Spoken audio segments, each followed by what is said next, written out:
Hello everyone, welcome back to Tony Talks. To all my beautiful subscribers, we say thank you so much for staying with us. And if you're new here, we're so happy you find us. Please don't forget to like, subscribe, and press on that notification bell so you will be notified for more upcoming videos. And if in the comment section, please no derogatory comments. Thanks for watching. Till I'll see you all in my next video. Stay safe, stay blessed. I love you all. Bye. Once you've investigated and released over a year, twice. Father, Sinti, Hadurah was surgery.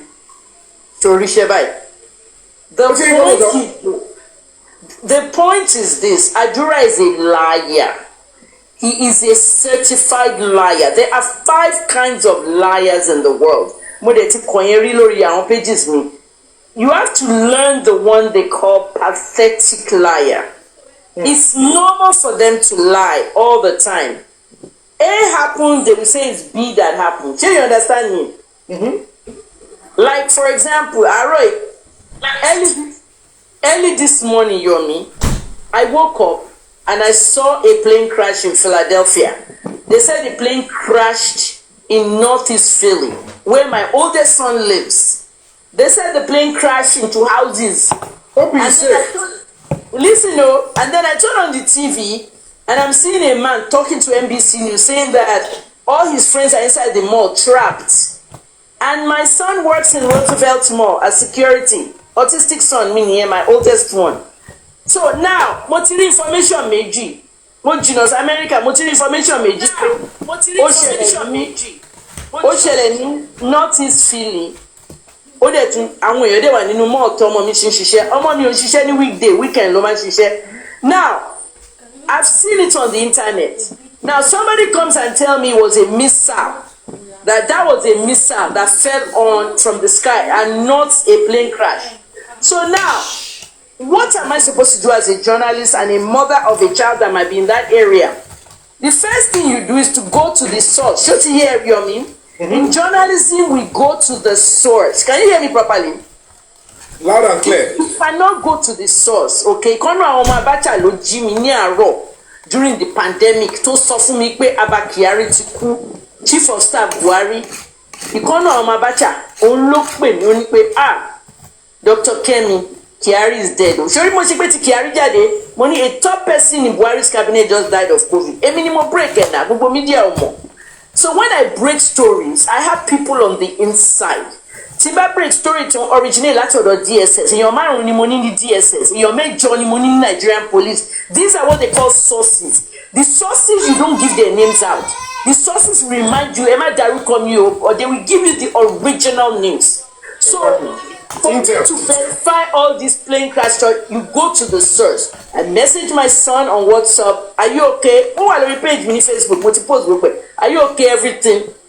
Instead of replying me, come with me directly, no, there's of me. Mom, I moved from Northeast Philly just 3 months ago, but I still work at the mall and we're all watching it. So, what you confirm news from the source, my son. But in got to share like Peluti mohbad. Wọ́n ti gbàgbé pé èèyàn 5 ni mo interview láti inú ilé yẹn àti orí street yẹn. I spoke to 2 neighbors and 3 people in the house.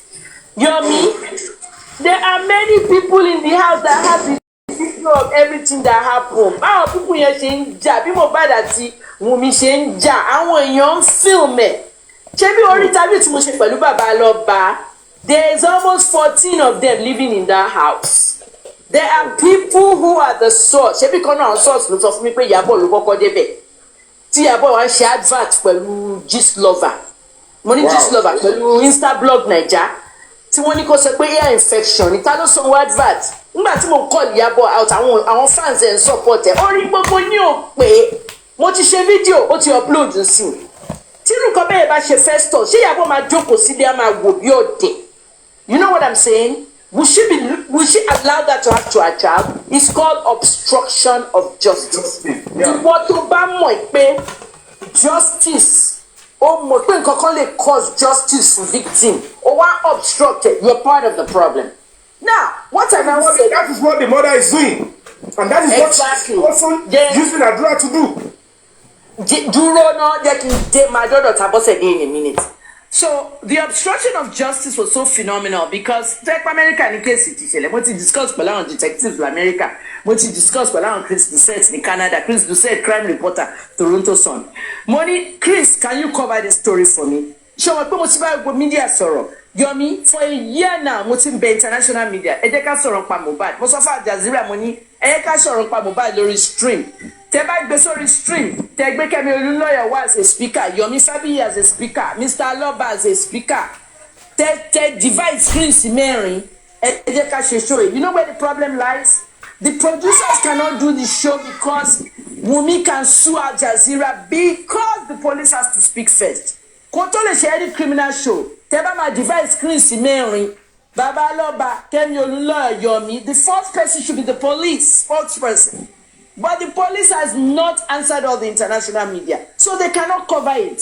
I went to all the hip-hop magazines in America. All hip-hop making kwatiku. Mokoto wala affect side to police. Police is not responding. We don't run show ye. Most of you know that. Let me corroborate what you just said. Yeah. Punch newspaper interviewed me last week.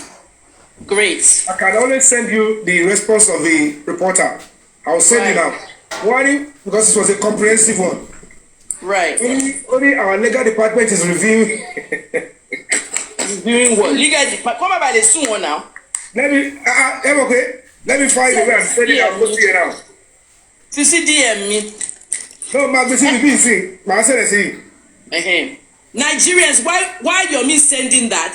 Nigerians, nothing can go on media until the police is spoken to. And if the Nigerian police doesn't have a statement for the media or make an appearance on that media, the story will not go international. This is the issue we have with mohbad's case. Well, now, the MPF has to determine it as a homicide. When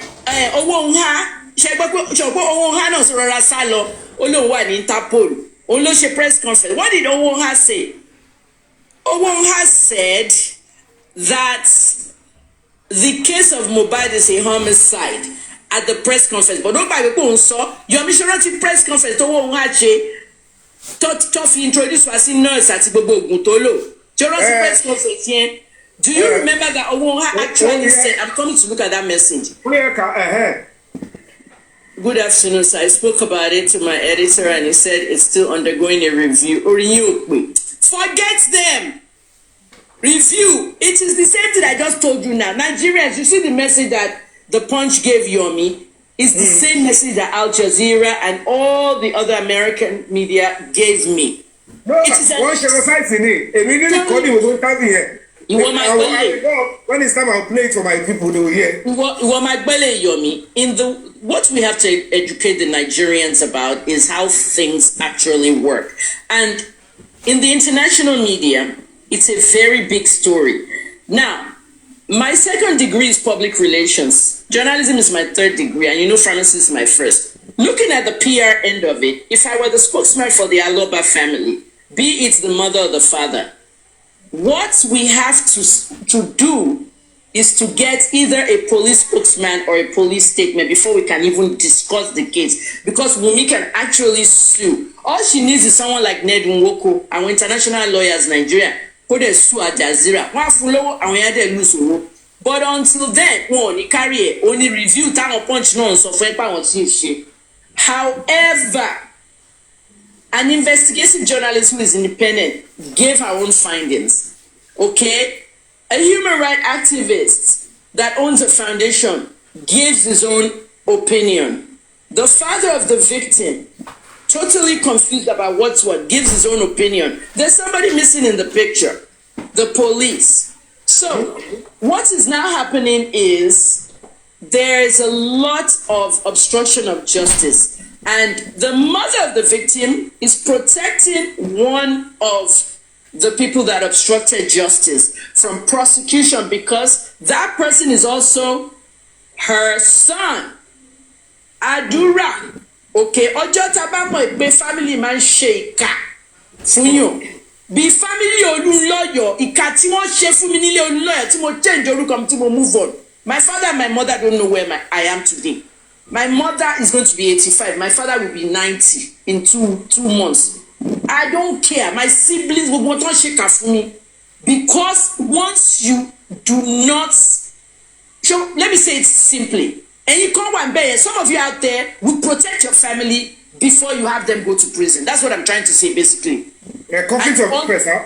Until you call out your family. Until you call out your family and let the world know what kind of person they are, nothing will happen. When I said to Nigerians on Facebook that my mother put a snake inside my son's room, and I showed the picture of the snake and the video, that's when people started taking me seriously. I need to take you through some critical stuff now.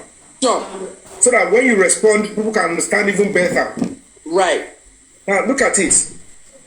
The petition or whatever they put through the Commissioner of Police in Lagos State, right, only looked into impersonation and none of the charges, because they were not ready to harmonize my own petition, right, with party, right, which is also Lagos State command. Right. They choose not to harmonize it, and they charged the Damola who said he was the one shutting me up. I said, okay, no problem. And nothing like forgery, nothing like OBT, nothing like defamation, nothing like because they were not ready to harmonize. Yeah. And immediately I know what is going on. Even any intelligent police officer would know that look at the job you people are doing. If I was not even there to tell them it's a different ballgame, I was there to tell them that now you wanted to convince me. I am meant to be the complainant because I wrote first. I sent those documents, those things that even, let's assume Hadurah complained about Damola. Bobo shot here, no ma present. Maybe they don't present as a party first. CP Bagbaru case here, he's meant to refer it to the same department. Tell me the community. They refused to, then he only said the special squad should deal with it, not the department of SCID. I said no problem. But the CP, when he realized that, oh, this way is going, I don't want my name in any mess. This is Nigerian police. Exactly. But for you to say you are the one that how they took you to Ogombo and brought you here, I don't know. Whether you volunteer, whether they beg you, I know you got to Ogombo and they brought you here. Yeah. And that means you are ready to face the music. Now, look for all the crimes, Tony Shekpelu, impersonation, they took that one to Magistrate Court. But by God, as God will do it, I maintained and I went further to higher command. Now, as Kenny did it, the mother will have to come. Hadurah want to pay what? Yeah. Now, what do you know about this thing? Oh no, call. Okay, leave the confession, no problem. Now, the video in question. Who owns the video? What's in the video? Only in the video was on my old phone. I gave it I sold it to my friend Damola. Okay, you sold it, you didn't delete it. What about the TikTok? Who owns the TikTok? In that the AIG now asks the lawyer, and you know they maintain, but you don't want to maintain. I'm asking you now, the TikTok handle that was used in shouting your family is standing here. Who owns it? Your client, or it's a fake one? Only it belongs to my client. Good. That's now the video of the 3 seconds. Who owns the video? Taloni. He said Hadurah Loni, but that means he owns the video. He gave the access, whether directly or indirectly, to Damola. Let's assume it's Damola. Now the AI said, "Good, we are starting this case afresh. Take him, go and take his statement. Take one of me. That now what we want to see is that video. If you get your 3 seconds here, and then how many minutes? Over deny. I don't know. 12-minute video. The AIG said no problem. At your locker to investigate in my at the phone here. Oh, then we have 12 minutes. Don't worry. That video, I want to see it as the AIG. Now, tell me, with that video, with Damola, with everybody, basically, the police is going to try and cover it up because from the minute I saw it, I think from the minute I saw the whole thing, it was a real conversation. It was a real video, and they have extracted that video out of the iPhone that belongs to Mohbad from his iCloud server. Information came in with the people I interviewed. Okay. No, Auntie Gabby, Yes? it wasn't a video that was. I'm not thinking it's a video that was recorded by Mohbad. Somebody recorded a video that was recorded while Mohbad was being beaten by Wunmi, and he can't record the Batikini and Shelley. And that's what I'm saying. It's on that phone. The beauty of it is that Damola did not record it or did not know about the video because it was sold with that phone. According to Hadurah, means Hadurah don't need video. Phone Hadurah video. On no tape video. On the fe extort you. It's simple, but to the Yancy, everybody, including the father, they were saying only Konshi Hadurah, and I said I will insist. It only needs me to insist. Insistence here, wọ́n try láti fẹ́ discredited. Ta ló sọ pé kò ń ṣàdúrà? Ṣé bàbá ẹ̀ ló sọ? Wọ́n ní bàtà dé police station tó jọ sọ fún wa mẹ́ pé wọ́n ní kò ń ṣàdúrà. Tẹ́mi dẹ́ insist pé I'm sorry, I'm not believing in Damola. Ṣé ẹ get me? Ìpọ́rọ̀ yẹn yàtọ̀ ní àárín yẹn. Ṣẹ́rí pé ọ̀rọ̀ yẹn ṣẹ́rí pé ó yàtọ̀ láàrin yẹn.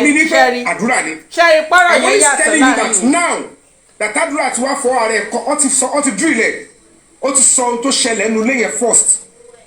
I said I don't even want to know yet. And then Kijibe, what in it? Shall we buy your Fabi shots or not? Now this is it. Damola will have to look into the AIG. Who shattered your Fabi? What do you think he will mention that shattered your? Number one, ó claim pé bàbá Mohbad sọ wípé àdúrà kan ló charge pé kò ṣe àdúrà. Then kájọ mú lọ́yọ̀ béèrè pé ta ló sọ bẹ́ẹ̀. Ó ní bàbá Mohbad sọ pé wọ́n sọ fóun wípé ṣé kò ṣe But now that the higher authority now, cause kò síbi tó fẹ́ sálọ, n tó wà nílẹ̀ sí. Tó bá pè wá, ṣé rò pé máa tún wà so foolish to say if he says he's the one, you know what will happen. Right. He will maintain it. He has to maintain what he wrote to me. If you say you are the one, that means the narration you gave of how Mohbad died is your truth. Right. If he says no, you know what will happen to him. Now, my own thing is this. Yomi, you're right about that. My own thing is this, right? The Nigerian police has a responsibility to the people as well as the Lagos state government. Exactly. In October of 2024, 3 months ago, the Lagos state government promised Nigerians that they're going to give us the results of their toxicology test from America. And then prosecute. I now asked who gave us a fake toxicology test in March and April. It was published on Cable NG. Lagos State láwọn ọmọ Cable NG publish nǹkan ẹnìkan gbé owó fún tó ní òní jẹ́ kí bẹ́ẹ̀ yẹn lọ o. I'm not going to let that go. Kí Cable NG wá sùn ni. Somebody paid Cable NG to post that and it was a lie. And someone in the government. The conspiracy is so outrageous. The cover is so outrageous. You told us that you're going to give us information in October. Why haven't you given it to us? December, January.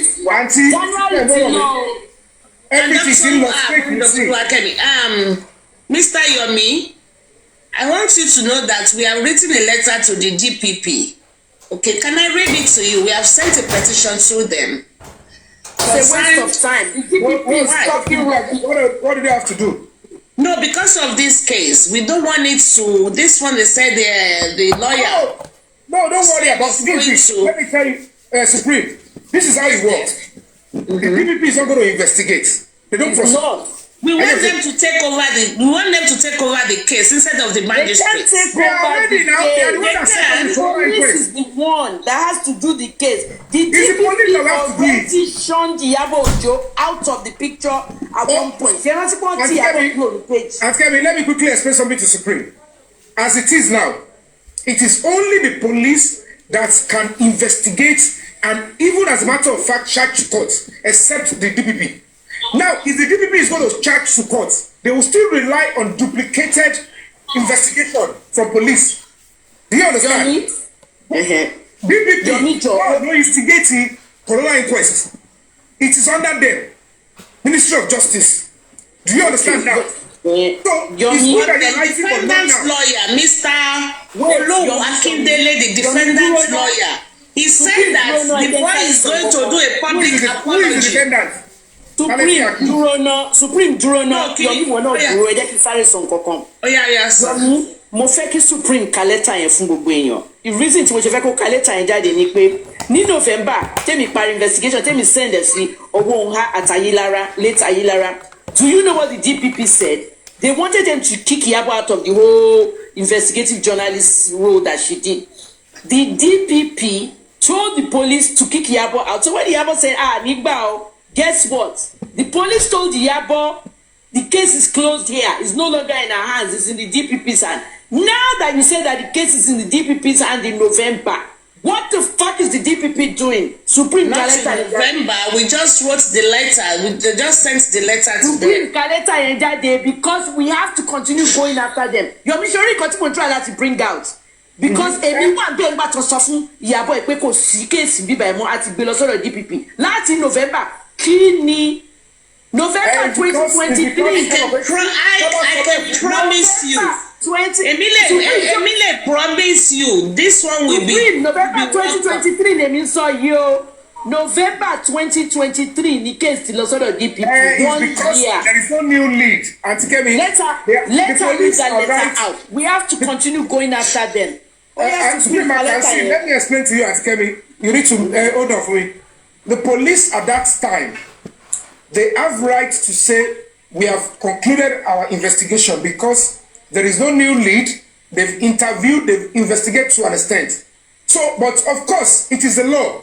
No new lead. There is no statute of limitation to cases like homicide. Do you understand? So, in this particular one, could I get 20 years after? See any new evidence like that? The same minutes to that day, about the Chance investigation. What do you have to say? What do you have to say about the email? The email that was sent to me. The email where did you forward it to? The email was found in Ayilara's computer. Anyway, urgent appeal for the Department of Public Prosecution to take over the proceedings regarding this case number MIK/K/59/2024 between Commissioner of Police and versus Ayinde Habib Ademola. The above subject charge pending before the magistrate A.O. Derisu Miss sitting at court 14 Ogba Refers Place. We are concerned Nigerian citizens domiciled in various countries across the globe, wholly passionate towards achieving justice for late Ilerioluwa Oladimeji Aloba, popularly known as mohbad, who died under the very suspicious circumstances on a date yet to be determined by the Chief Coroner of Lagos State. We write to your office to report a recent development which happened on the 13th of December 2024, wherein a TikTok account named Break the Silence Foundation posted a direct messaging conversation between Hadurah Aloba, late mohbad's immediate younger brother, and its handler Yomi Fabiyi, a renowned Nollywood actor and a United Nations decorated ambassador for human rights activism. The conversation between the duo aforementioned contained a narration of how Omawumi, Cynthia Aloba, late mohbad's wife, Human Rights National decorated in your rights. No, you have Hey, yes, kọ́rí àwọn United States. A renowned Nollywood actor and a United Nations decorated ambassador. United States Embassy. Okay, next time. Baronsi. Baronsi, ṣé ẹ̀bà ni àbí kí ló ń jẹ ẹ̀bà? Apple. Oh. Okay, moving on. Okay, the conversation between the duo aforementioned contained a narration of how Omowumi, Cynthia Aloba, late Mohbad's wife, pushed the late Mohbad, and her act of violence and malice resulted to the deceased sustaining a head injury, thereby leading to his very tragic and untimely death. Hadurah Aloba in the chat